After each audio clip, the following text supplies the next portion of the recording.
maraqlar necə toqquşur? Bütün bu sualları ekspertimizlə birlikdə təhlil edəcəyik. Hərbi ekspert Elmar Hüseyn hazırda bizimlə bağlantıdadır. Elmar bəy, hər vaxtınız xeyir olsun. Hər vaxtınız xeyirli olsun.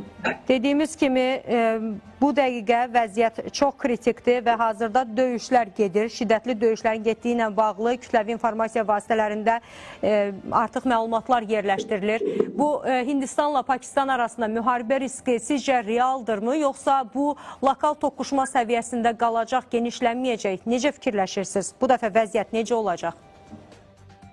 Lokal toqquşma vəziyyətində bu bir müharibədir hal-hazırda. Artıq bu baş verib, amma bir müddətdə bu davam edəcək.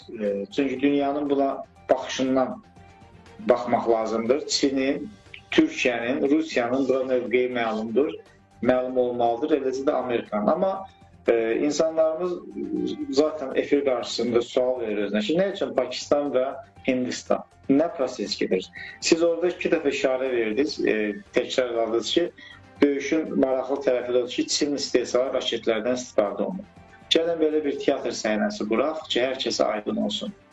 Deməli, Cənub dəhlizi Hind okeanından, yəni Hind okeanı və Hindistanın cənubundan keçən ticarət gəmisi var. Bu ticarət gəmisi İran körfəzi ilə və orta dəhliz kimi özlərinə qiymətləndirən bir vasitə ilə Amerikanın maraqlarına, eləcə də Avropanın maraqlarına zidd olan bir trafik bir yoldur. Və buna görə də burada birbaşa Hindistan elə bir ki, öz kiçik havadarı deyək də, Ermənistan tipajındadır. Həmin bu məsələ, Pakistan-Hindistan məsələsi elə Ermənistan-Azərbaycan münasibətlərinin böyük formasıdır. Orta dəhlizin, bax, Azərbaycan-Ermənistan danışıqları fonunda Pakistan və Hindistan ərazisindən Çin yolunun, quru dəhlizinin, orta dəhlizin keçməsi prosesidir bu. Bu iqtisadi maraqların toqquşmasıdır qlobal güclərin baxımında. Sizin də işarə etdiyiniz Çin raketlərinin burada istifadə olunması birbaşa Çin kimi böyük dövlətin Pakistanın arxasında olması prosesindən gedir. İndi Avropa istiqamətindən buna baxışı götürək. Türkiyənin elə Azərbaycanı və Pakistana dəstək olan ölkələrin açıqlamasını gördük ki, burada əslində hər iki tərəfə təmkinli olmağa çağırırlar. Amma artıq Pakistan, belə desək, elə Fransanın da təkidi ilə, Amerikanın təkidi ilə böyük toqquşma yaratmağa çalışacaq ki, Hind okeanındakı olan gəmilərin, gəmi mafiyasının, yəni yükdaşıma mafiyasının, belə deyək, quru yolu çörəyinə mane olmaz. Proseslər bunun üzərindədir, lakin donmuş proseslərin bildirilməsi ilə bu müharibəni ortaya gətirdilər. Və ona görə də ilkin zərbələri biz Hindistandan gördük. Bizim qeyd etdiyimiz 5 təyyarənin vurulması bu hava hücumunun qarşısının alınması prosesini həyata keçirdi Pakistan. Pakistan elə bir dövlətdir ki, onun maraqları, onu dəstəkləyən dövlətlər özü ədalət prinsipində dayanırlar. Məsələn, bugün Hakan Fidanın bu işə münasibət bildirməsi çox böyük maraq doğurur. Bugün Çinin münasibəti. Çünki indi tamaşaçılarımız bir məlumatda bilsinlər ki, Hindistan regional oyunçuları, regional idarəetməni dəyişməyə çalışır. Regionda lider ölkə olmaqla, necə ki, Amerika qitələrində Amerika lider ölkədir. Pakistan da bunun prototipində yaradılan Avropanı və Amerikanın, belə desək, maraqlarına xidmət edən bir ölkədir. Əfsuslar olsun ki, bir oxşatma edəcəm. Pakistanla Hindistanın müharibəsi, Ukrayna ilə Rusiyanın müharibəsi oxşarındadır. Yəni, onların bəzi məqamlarda yaxın əlaqələri var, yəni insanlardan gedir məsələ. Və nəticəyə baxaq, mən düşünürəm ki, Hindistan nə qədər böyük və nə qədər Hindistanın qoşun resursları, Hindistanın əskər resursları Pakistandan 10 dəfə çoxdur. Silah və sursatı da Pakistandan çoxdur. Amma nüvə başlıqları, silahları onların eynidir. Zamanında düşünürəm ki, hamıya maraq doğura bilər ki, Pakistanın da atom silahı ilə, Hindistanın da atom silahı ilə zənginləşdirilməsi nə üçün yaradıldı? Bugün İrana bu imkan verilmir ki, atom silahını düzəltsin. Nə üçün Pakistan və Hindistana bu silahlar verildi? Zamanında bu silahlar verilməklə Çinin sərhəddində Çinə təhdid olan bir dövlətlər qurmaq istədilər və nəticə etibarilə Pakistan öz mövqeyini tam dərli istiqamətə yönəltdi. Hindistan isə bugün tapşırıqları icra etməyə çalışır. Biz açıq şəkildə qeyd edək ki, bugün də Qarabağ məsələsində münaqişənin uzanmasının səbəblərindən biri də Hindistan Ermənistanın dəstəyidir. Əgər Hindistan Ermənistana dəstək verirsə, demək ki, Ermənistanın dəstək verən qüvvələr də Hindistanın arxasındadır. Məsələ bu cürbə bağlıdır. İndi müharibəyə gəldikdə dedim ki, müharibədə atom silahı işlənərsə, primitiv zərbələr həyata keçirilir. Atom silahı işlənərsə heç bir tərəf qalib olmayacaq. Ancaq digər raket qoşunları ilə Hindistanın, bax açıq şəkildə deyirəm, necə ki Ermənistan 44 günlük vətən müharibəsində Gəncədə də faaldır. Biz bu halları Hindistan-Pakistan müharibəsində Pakistanın ərazilərinə, mülki vətəndaşlarına vurulan raket zərbələri ilə təkrarını görəcəyik. Məsələ budur. Oxşar tərəflər və planların eyni yerdə dizilmasından gedir məsələ. Pakistanın mövqeyi, Pakistanın müqavimətinə mənim etibarım daha güc çoxdur. Çünki Hindistanın ordusu böyük olsa da, böyük əksəriyyət əhali müflis vəziyyətində yaşayır.